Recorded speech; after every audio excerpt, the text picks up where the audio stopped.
Hello and welcome, everyone. In today's video, we're diving into the exciting news about a $1,400 fourth stimulus check.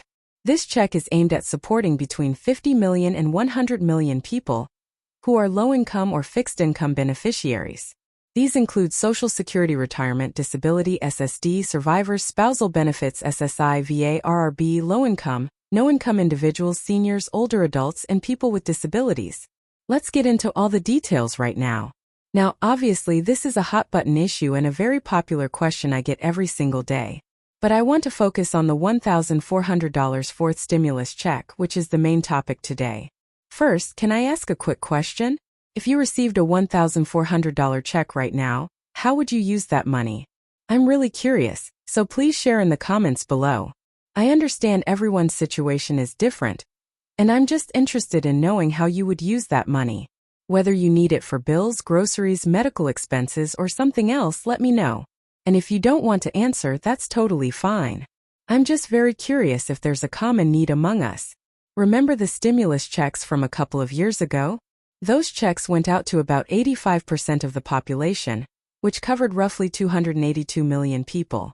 That's a massive number, considering our population was around 333 million at the time. But here's the thing. Not everyone needed those checks. In reality, only a specific group truly needed that financial support. Before we dive deeper, can I ask a huge favor? If you haven't already, please subscribe to the channel by hitting the subscribe button below.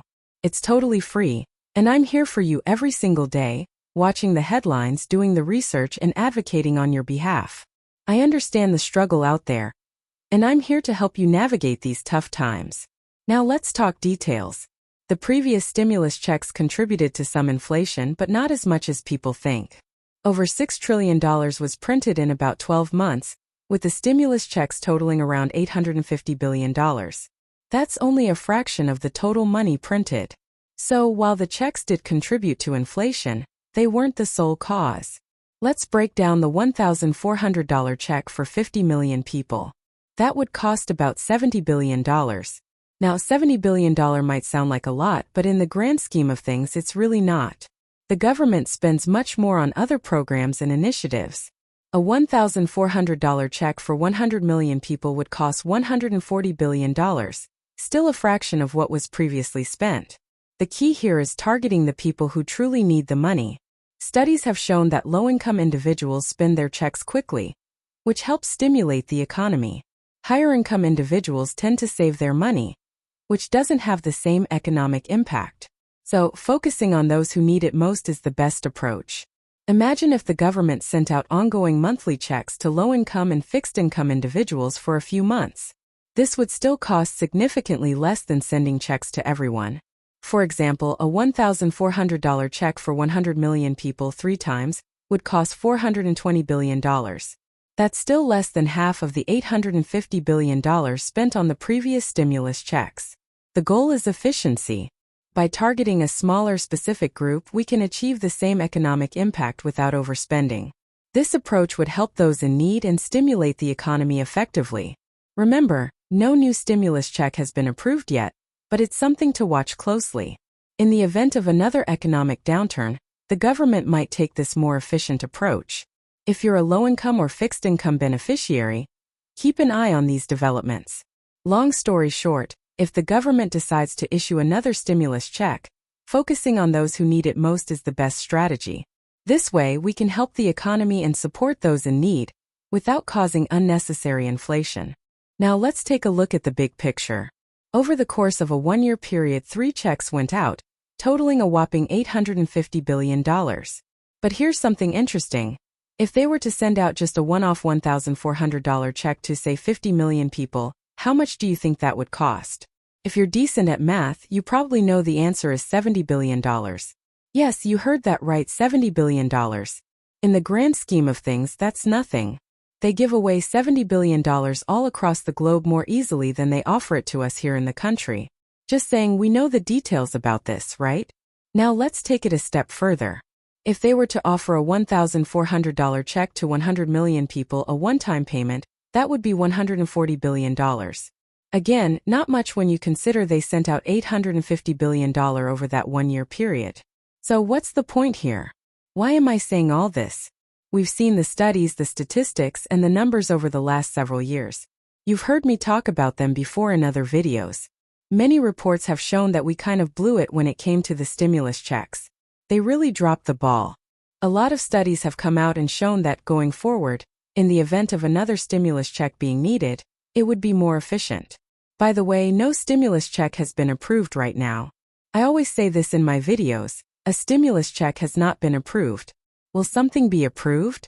I have no idea, but as of now it has not. So if anyone tells you they're coming tomorrow, it's not true. I just want to get that out of the way quickly. The studies show that between 50 and 100 million people would actually need a check. This would cost anywhere between $70 billion and $140 billion for a one-off $1,400 payment. That's nothing. If they were to do this, studies show that sending out money to the lowest income people stimulates the economy more effectively. Let me explain. When low-income people get money, they spend it immediately, which is what stimulates the economy. Middle and high-income people often save the money, which doesn't help the economy as much. So what does this mean? They need to target low-income individuals who will spend the money quickly, fulfilling the purpose of a stimulus check, to stimulate the economy. This was one of the issues they identified a few years ago. People were saving the money instead of spending it. In conclusion, going forward, if another stimulus check is distributed, they could be way more efficient. A one-off $1,400 check or any amount for a specified group of low-income and fixed-income individuals would be more effective. A one-off check for 50 million people at $1,400 each would cost $70 billion. That's nothing. For 100 million people, it would be $140 billion. Again, minimal compared to the multi-trillion-dollar packages passed in recent years. For example, the CARES Act was $2.3 trillion, the American Rescue Plan was $1.9 trillion, and the End of 2020 package was $900 billion. The infrastructure package was another $900 billion. So, $70 billion or $140 billion is minimal. Targeting these payments to low-income and fixed-income people, who will spend the money quickly and fully, is the way to go. Imagine this. Ongoing monthly checks for a specified period for the low-income and fixed-income groups, say 50 million, 70 million, or even 100 million people. This approach could help stimulate the economy and still cost a fraction of the amount spent on the previous stimulus checks. Remember that $850 billion figure I mentioned earlier? That's almost $1 trillion sent out to 85% of the population, many of whom didn't need it. Instead, they could target 15 to 30% of the population who truly need the money and will spend it quickly. By sending monthly checks to this smaller group, they can achieve the same stimulative effect on the economy. These individuals will spend the money in its entirety and likely even more, which is exactly what's needed to boost the economy. It's crucial to watch this closely if you are a low-income or fixed-income beneficiary. You never know what the next economic cycle will bring. While no stimulus checks are approved right now, history shows that during recessions, stimulus checks become a go-to solution to stimulate the economy. We've seen it before. When the economy goes down, stimulus checks come out. They print money, push it out to us, and encourage us to spend it on various things like clothes, TVs, or even cars. This spending helps stimulate the economy. So what's the takeaway here?